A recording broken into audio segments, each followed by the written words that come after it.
Hai, kembali bersama dengan saya Ririn Utari, JGP Angkatan 7, guru di SD Betani Kota Salatiga, Jawa Tengah. Kali ini saya akan mempresentasikan modul 1.4.A T4.1 tentang disiplin positif dan nilai-nilai kebajikan universal.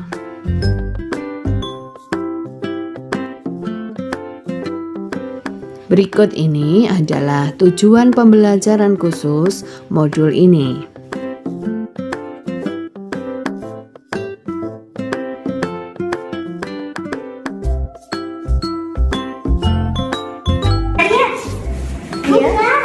Enggak mau. Enggak. Please. No. Enggak. Enggak mau. Enggak. Please. Enggak boleh. Enggak boleh. Mau bisa enggak? Enggak.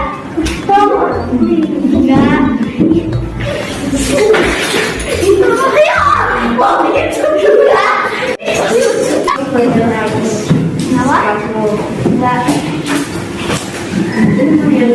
Enggak. I'll give you this money. Gak butuh uang, bro. Gak punya. Baik. Kalau kita 1 juta, gak punya. Gak perlu. Enggak dong. Enggak. Gak butuh. Gak punya banyak di rumah. Ya, kamu udah mau sih kamu. Ayo lama, buka lama. Bisa. Tadi aku minta yang mau pegang itu. Boleh. Thank you. Dari ilustrasi tadi kita bisa mengambil pelajaran bahwa pada dasarnya kita tidak dapat memaksa murid untuk berbuat sesuatu jikalau murid tersebut memilih untuk tidak melakukannya. Dan jika murid tersebut mau melakukannya, itu bukan karena kita, tetapi oleh karena murid tersebut bersedia melakukannya.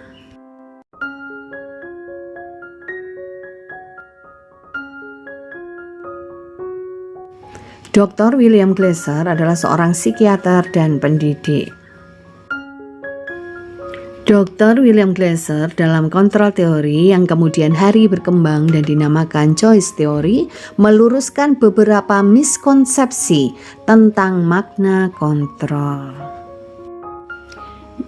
Miskonsepsi tentang makna kontrol yang dimaksud adalah yang pertama, ilusi guru mengontrol murid, kemudian ilusi bahwa semua penguatan positif efektif dan bermanfaat. Yang ketiga, ilusi bahwa orang dewasa memiliki hak untuk memaksa. Kemudian yang terakhir adalah ilusi bahwa kritik dan membuat orang merasa bersalah dapat menguatkan karakter. Kali ini kita akan membahas miskonsepsi satu persatu.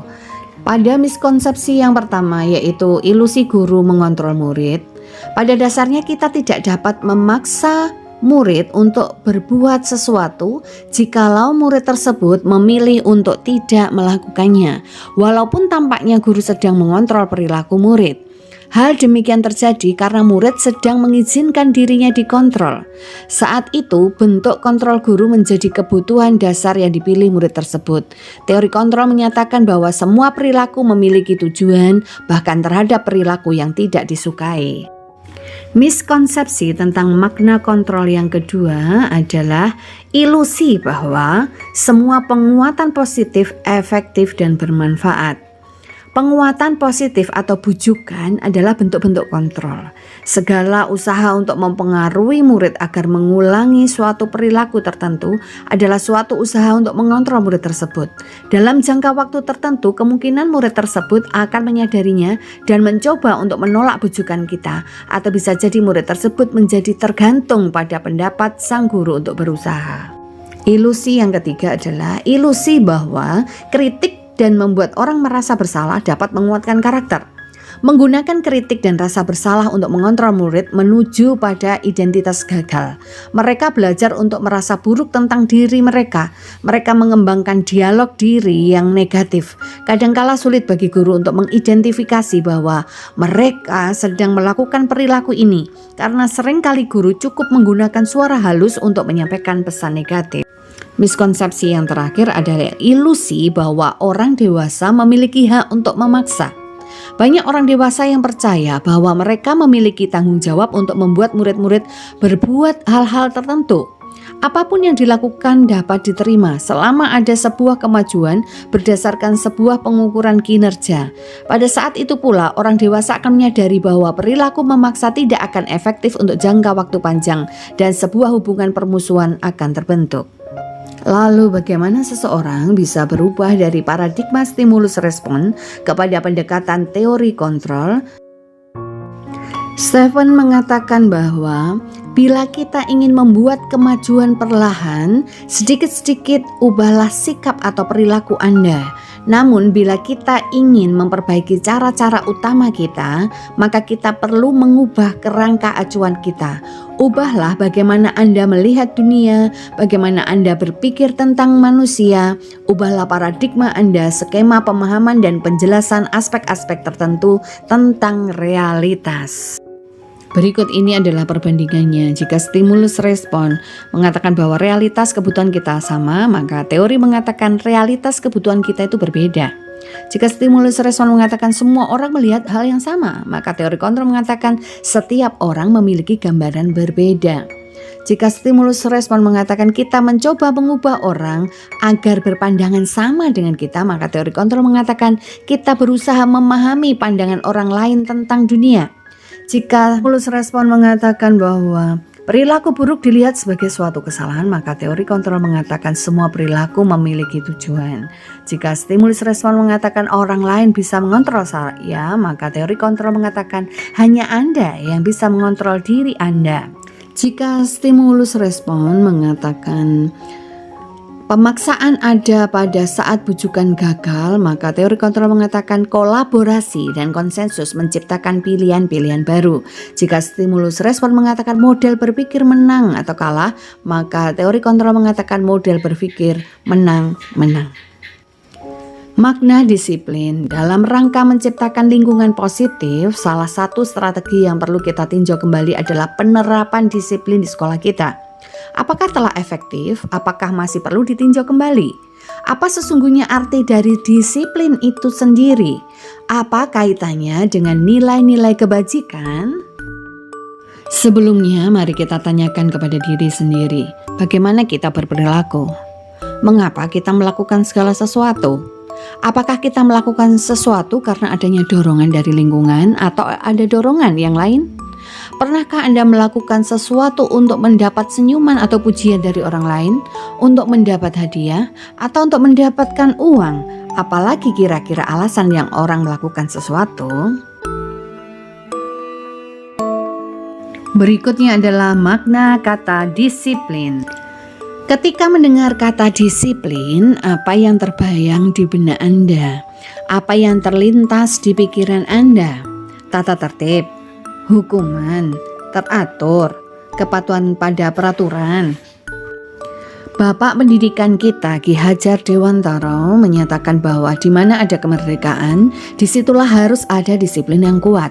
Sungguh pun disiplin itu bersifat self-disiplin, yaitu kita sendiri yang mewajibkan kita dengan sekeras-kerasnya. Tetapi itu sama saja, sebab jikalau kita tidak cakap melakukan self-disiplin, wajiblah penguasa lain mendisiplin diri kita.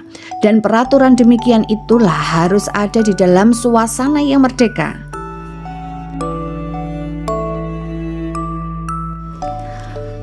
Definisi kata merdeka menurut Ki Hajar adalah mardika iku jarwanya nora mung lepasing pangrenging uga kuat woso amandiri priyangga.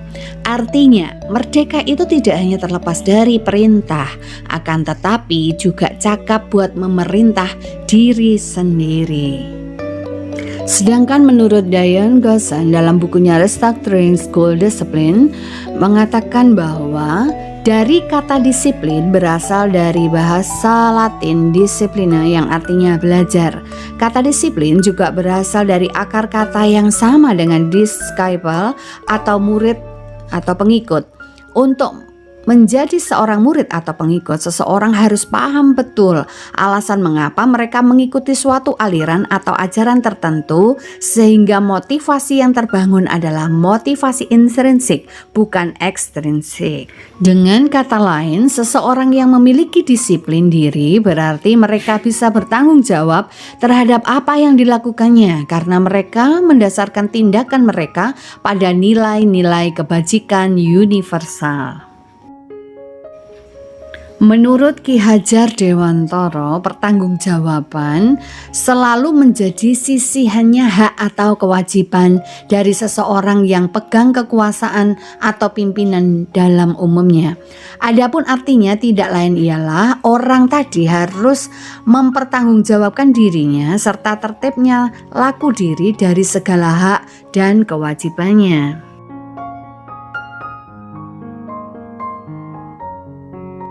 Sebagai pendidik, tujuan kita adalah menciptakan anak-anak yang memiliki disiplin diri sehingga mereka bisa berperilaku dengan mengacu pada nilai-nilai kebajikan universal dan memiliki motivasi intrinsik, bukan ekstrinsik.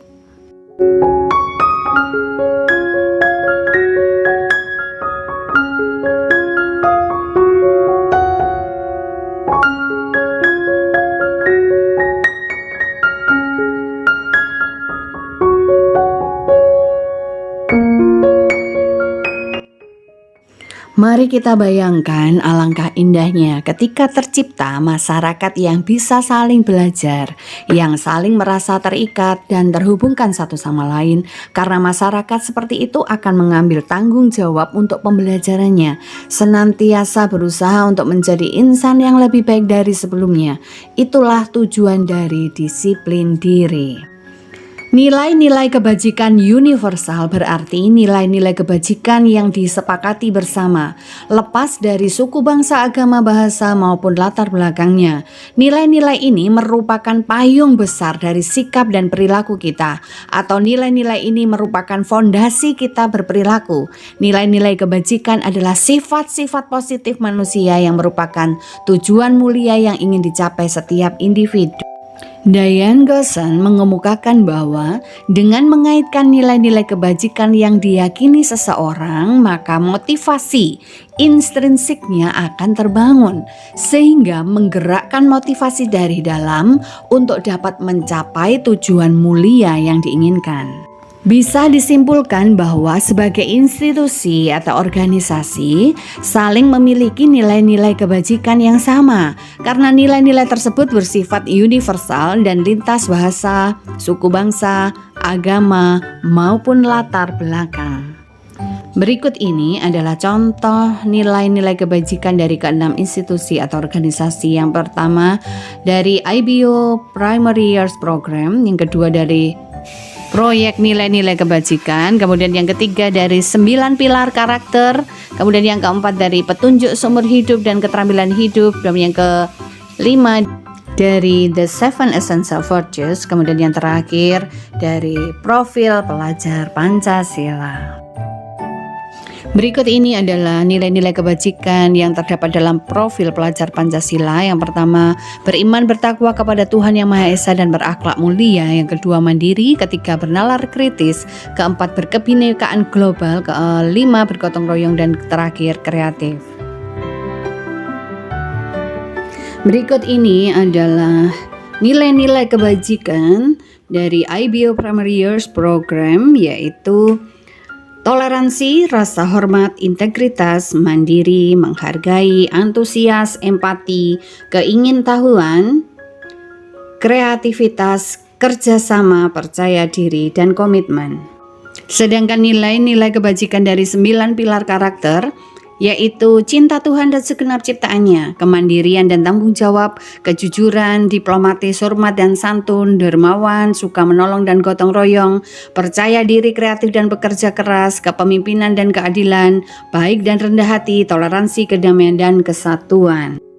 Berikut ini adalah nilai-nilai kebajikan dari petunjuk seumur hidup dan keterampilan hidup. Keterampilan hidup misalnya dapat dipercaya, lurus hati, pendengar yang aktif, tidak merendahkan orang lain dan memberikan yang terbaik dari diri. Sedangkan nilai-nilai kebajikan dari petunjuk seumur hidup dan keterampilan hidup. Petunjuk hidup meliputi peduli, penalaran, bekerja sama, keberanian, keingintahuan, usaha, keluasan, berorganisasi, kesabaran, keteguhan hati, kehormatan, memiliki rasa humor, berinisiatif, integritas, pemecahan masalah, sumber pengetahuan, tanggung jawab, dan persahabatan. Berikut ini adalah nilai-nilai kebajikan dari The Seven Essential Virtues, yaitu empati, suara hati, kontrol diri, rasa hormat, kebaikan, toleransi, dan keadilan. Berikut ini adalah proyek nilai-nilai kebajikan.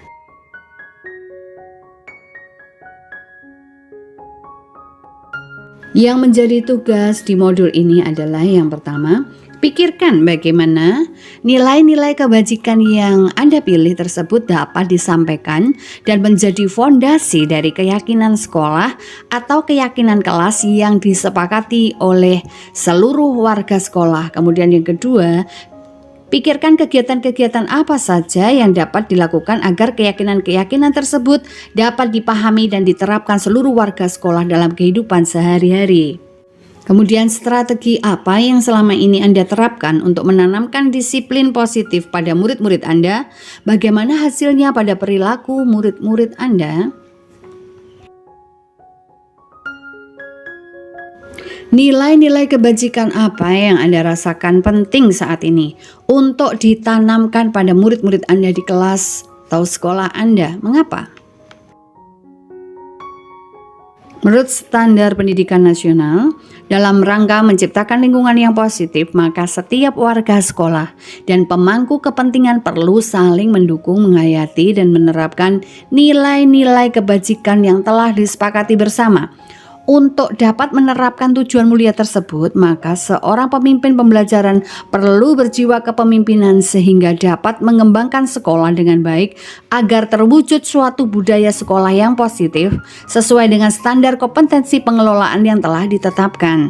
Tujuan mulia dari penerapan disiplin positif adalah agar terbentuk murid-murid yang berkarakter, berdisiplin, santun, jujur, peduli, bertanggung jawab, dan merupakan pembelajar sepanjang hayat sesuai dengan standar kompetensi lulusan yang diharapkan. Berikut ini adalah aksi nyata disiplin positif dan nilai-nilai kebajikan universal yang saya terapkan di SD Petani Salatiga kelas 4.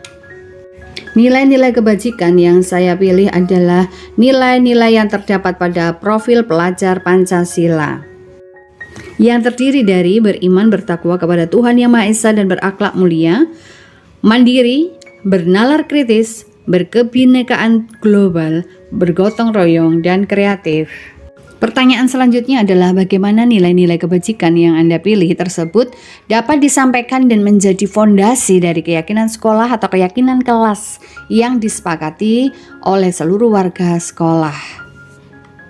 Langkah pertama yang saya ambil menjadikan nilai-nilai kebajikan ke dalam tujuan kegiatan pembelajaran. Kemudian menjadikan nilai-nilai kebajikan sebagai standar penyelesaian konflik yang ada di kelas. Kemudian yang ketiga, sharing kepada kepala sekolah dan rekan sejawat.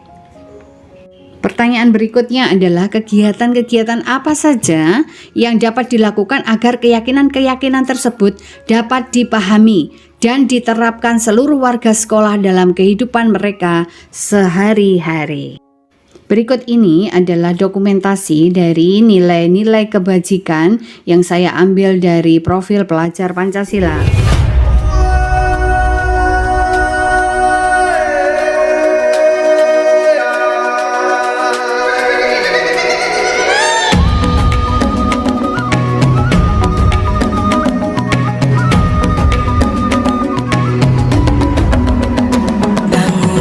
Bukalah mata